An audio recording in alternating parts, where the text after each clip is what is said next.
Hey guys, what's up? Before I start, just a couple things. I spoke to the heat treater. Uh, he said that the package is in the mail. Today is Tuesday the 4th. He says he's sending it back priority mail. So if you are following my channel, you know that I sent out 13 blades altogether. Those blades are customer blades, and I have a couple more ready to go. So as soon as I get those back, I'll send another batch out. I go to Peter's Heat Treat if you guys are interested. Anyway, I just want to give you an update on that. Um, there are a couple more blades that are going out that are customer blades, but you should also know that if you have not taken advantage of the special, go up to Kaiser Knives. I'll link all the information down below. You can check out that stuff on kaiserknives.com. Alright, couple things. These blades are prototypes. I wasn't necessarily trying to make any of these blades. I was trying to make a different blade. And if you are a knife maker, one of the things that you will come across is mistakes. You will make a lot of mistakes, especially when you first start out. And it's okay to make a mistake as long as you can recover from it. And that's really what it's all about, is the recovery. It's not so much, if you make a mistake, big deal, but, you really want to be able to, if a grind gets messed up, see how you can counter grind it.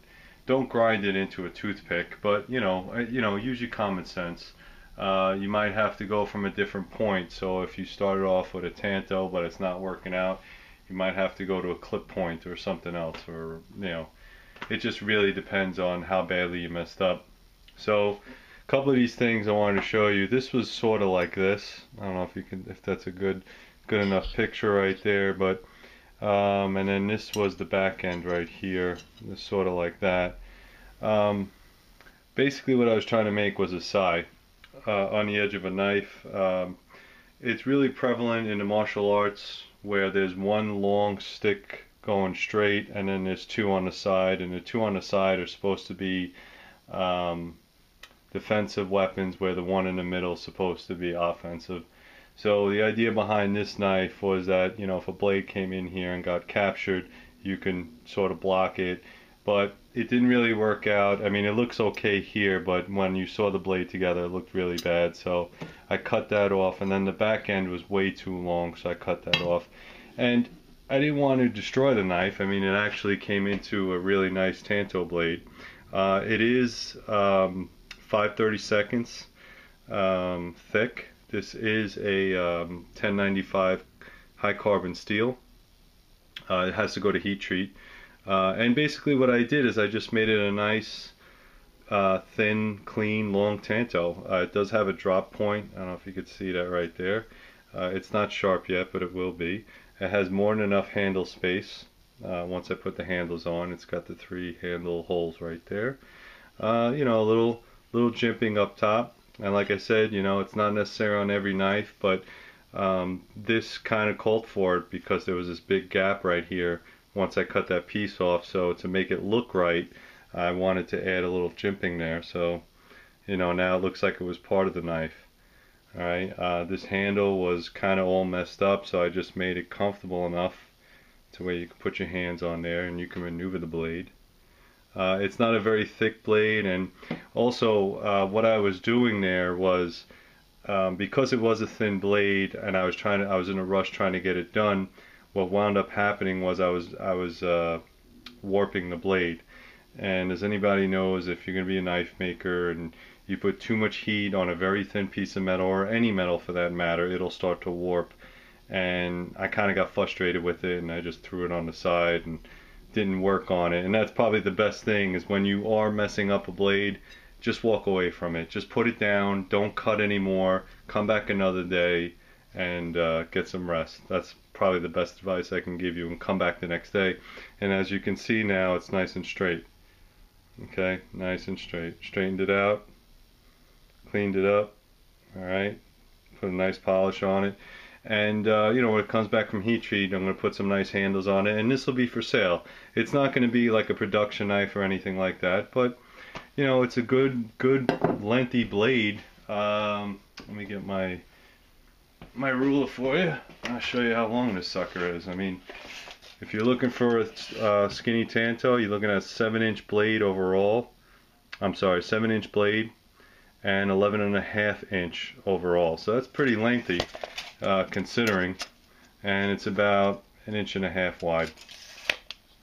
The handle is a little bit thinner than what I'm used to, but it kind of fits pretty well. You know, nice light blade, not too bad.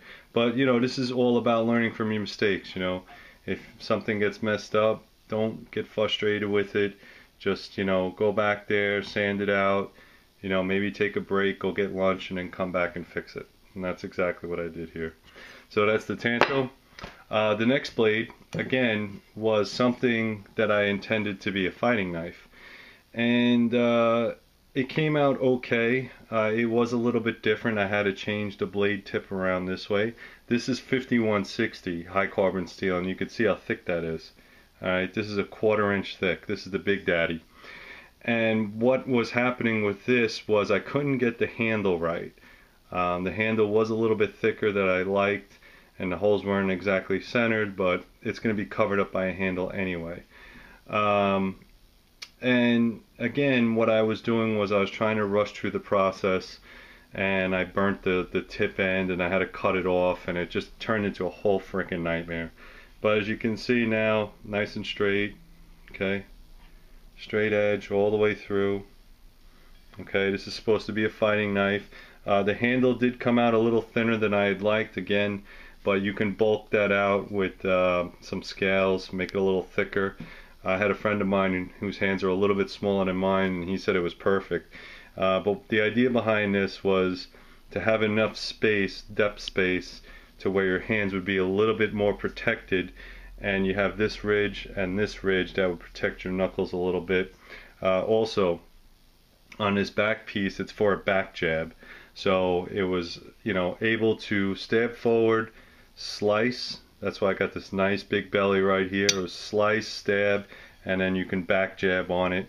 You can see I put a nice big point right back there.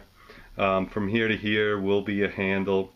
And then you have 1, 2, 3 lanyard holes to decide if you wanted to, you know, put a lanyard on there, protect yourself, or make sure it doesn't slip out of your hands while you're doing all your kung fu moves, whatever the case may be.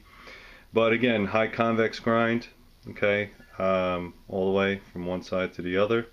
Really, really thick blade, but believe it or not, it's not that heavy. This is less than a pound. When I first started, it was a big chunk of steel. It was very heavy, and that was the problem, was that I started out with such a big thick piece of steel that it was very heavy to maneuver. This overall blade is 13 inches. You have a 6 and 5-inch blade. The thickness at the widest part is 1 inch and 5/8. Okay. So, you know, this blade, a little bit heavier, but I like it because it does give me that balance of heft, weight. This little piece, this notch right here, was supposed to be a little bit protection. So if you were fighting with somebody, you were able to stop it. It's not so much as a sai would work, so it's not actually capturing the blade, but it does stop it from going up and cutting your fingers. Same with this piece on the bottom. It was supposed to be some type of ridge. You know, these are concept knives. This will of course be available for sale. Both of them will be for sale when they come back from heat treat. I don't think this is going to be a production knife. I think it's going to be you know, one knife, and if somebody wants to buy it, that's fine. When it comes back from heat treat, I will put it up on a knife sale along with a couple other prototypes that I'm making. If you guys are interested in any of the blades that you see here, you know, you could PM me. You know, I'll see if you guys, you know, I'll put it up on the website if anybody's interested in more than one. But like I said, I think it came out okay. Pretty hefty. I mean, it doesn't have to be a fighting knife. This knife could be used for anything, especially since it's so thick. But you know, let me know what you guys think. So again, moral of the story is, just because you are working with steel and you make a mistake, you know, don't throw the knife out, don't throw the blade out. You could always make it into a smaller blade. Steel is awesome that way. That's what I love about working with metal. especially steel. It's just a phenomenal element that we can make on this earth. Really great piece, really two great pieces that came from mistakes. So